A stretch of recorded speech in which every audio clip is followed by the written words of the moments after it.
Welcome to the Solo Edit Podcast, a podcast for estheticians looking for a weekly dose of motivation, inspiration, and honest conversations about life in and out of the treatment room. Hi there. Today's podcast, we're going to discuss a topic that I am seeing more and more that's impacting our industry. I'm seeing it in our Facebook group specifically. If you're not part of our Facebook group, it's called Professional Korean Skincare by Kin, and I highly recommend you join. I am seeing more and more posts from the community asking how they can compete with social media influencers on Instagram and TikTok. The easy answer is you don't. But I thought it might be helpful to share my perspective and what I did with my own clients when they bring up brands in my treatment room.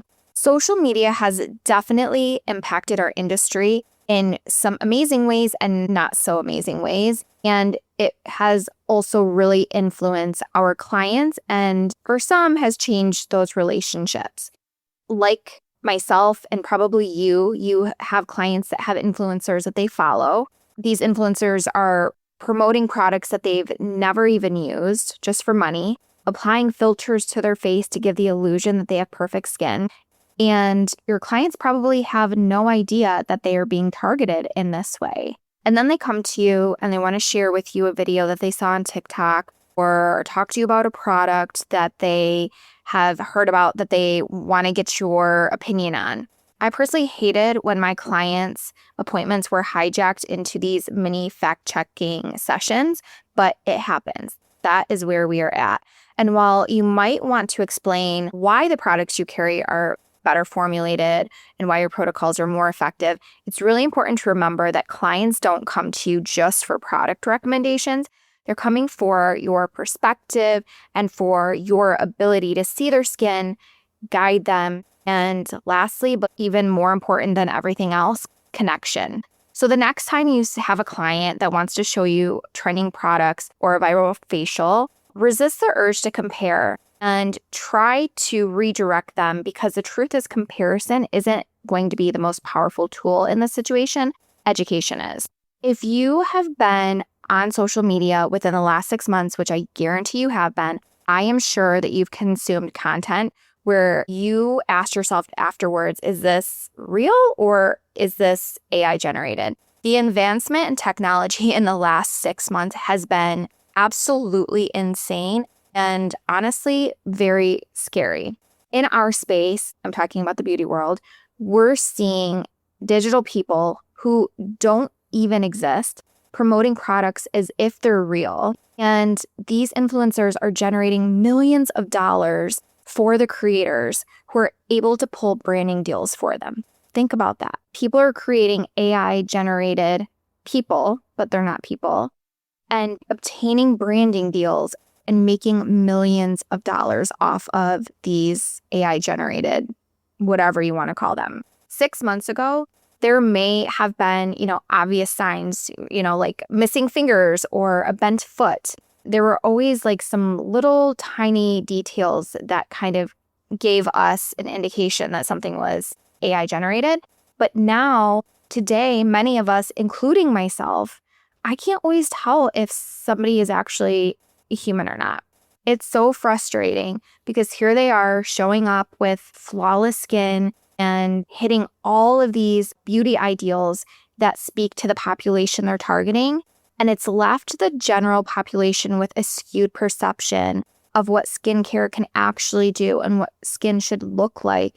And they just make it all seem really attainable. But unlike estheticians, influencers, real or AI, they are not held accountable for what happens once someone buys something. There's literally no accountability. And that is where we can step in, not really to compete with that noise, but to clarify it. It's important, I believe, to share this information with your client, educate them on what social media is doing to our perception of beauty, explain that many of these influencers are here just to make money, certainly not because they're invested in their care. They're literally just there to market to them. Another important thing to discuss is the use of filters.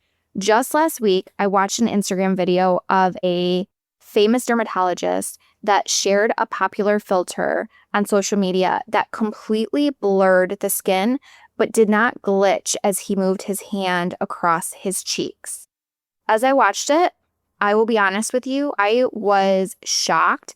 And I will admit, lately as a 42-year-old, I have been watching videos of people, mostly estheticians, in fact, because that is my algorithm, and asking myself, like, do I just not have great skin? What is actually happening? Watching his video and seeing just how believable the filter was eye-opening and just reiterated that skin is not perfect. And we do have texture and we do have hyperpigmentation because it's skin, it's an organ. The use of filters in general makes me really sad for two reasons. First, the more we as estheticians buy into using filters, the more we contribute to this idea that skin needs to be flawless, which we know as estheticians is not possible. Yes, there are some people who have nearly perfect skin. I have a friend like that, but they are really the minority. And honestly, that is genetics. That isn't any skincare that they're actually using. For the rest of the population, like myself, pores, sebaceous filaments, pigment, texture, these are all very normal things. I will tell you, one of the best compliments I received at a training was, I have been following you for a long time, and it's so nice to see that you look the same way as you do on social media. Aside from estheticians using filters, influencers are obviously doing the same thing. They're relying on filters to make themselves look more attractive. And I'm using air quotes when I say that, by the way. And clients buy into that. And they think that if I buy this product, I'll also look like this person. So I really implore you to reconsider using filters because it just feeds into this larger issue. If you are self-conscious about the way you look, guess what? So am I. I remind myself and reflect on this important fact that most of my favorite influencers aren't what we as society deem as beautiful. They are generally, in their videos, really happy, funny, engaging, and seem to be nice, kind-hearted people. And I'm not just saying that. They really exude joy that even, comes through my phone screen. This is obvious, but looks at some point are going to fade. But the energy that we put out into the world, the joy we share, and the way we make people feel are all very attractive qualities, and those things we will have with us for life. So I always try to remind myself of that. So in saying all of this, remind your clients that social media is fake. There are filters on faces and filters on the content that is shared. And by that, I mean, normally we just share the beautiful things in our lives. After you've educated your clients on what social media influencing actually is, then you can pivot the topic to reinforce what you offer, and not in a dismissing way, but in a way that reframes your role. And when you create this safe space for questions, you're building trust, which is very, very important in our industry. TikTok and Instagram, social media, as it changes and morphs, there will only be more ways that I honestly can't even currently conceptualize that social media influencers will be targeting our clients. But what won't change is the value of professional care that we can offer. Our clients will likely be drawn to quick fixes. Who isn't? We're our society of instant gratification. But they will stay loyal to the esthetician who takes time to know them, the one who understands their skin, listens, educates. That is going to be the real difference. And no influencer, AI generated or otherwise, can compete with that. So the next time a client shows you a viral trend, just take a deep breath. Remember that it's not about comparison. It's about connection, education, and trust. Thank you so much for listening today. It's my goal to help educate and uplift our community. So if you have a moment, would you please like or share this podcast episode? I would so appreciate it.